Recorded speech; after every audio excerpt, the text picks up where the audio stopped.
So really achieving topical authority is a result of creating content that goes into depth on a variety of closely related topics. In a way, I regret saying goes into depth, because a lot of people all of a sudden assume that when you go into depth on something, you're writing like 2,000, 3,000, 4,000 word blog posts, 10,000 words. That used to be a thing too, especially among marketers. They would brag about, "I just wrote a 10,000 word blog post." Google doesn't care about that.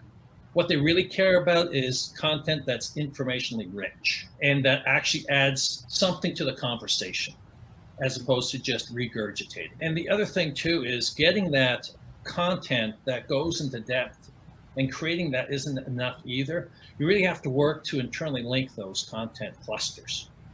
First, you're going to link your content into clusters, and then you got to connect those clusters together as well. So you have clusters upon clusters. And really, the way I look at it is practically any piece of content can fit into a cluster. And even if you're going to start off just with one piece of content, I'm always looking to see what else can I write about that? Where can I go into greater depth in another article to expand on something I've said in that article? So I never view one piece of content as an island.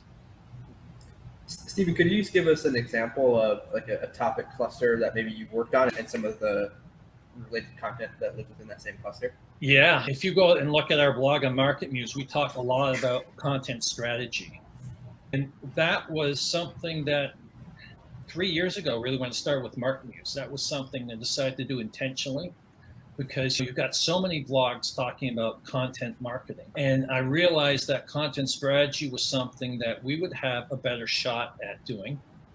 And also back then, MarketMuse the software did not have the capabilities that we have now. So I couldn't even tell how hard it would be. It was more like just a gut check and knowing, because back then we didn't have personalized difficulty. We didn't have authority scores. Like we calculate authority scores based on how your content performs, all that sort of stuff. So it makes it a lot easier now. But back then I was just using a gut check, and it just made rational sense. And so we approached it just simply by working through so much content that dealt with content strategy. And for example, too, if you look at topical authority on our blog, I talk a lot about topical authority in all sorts of different contexts.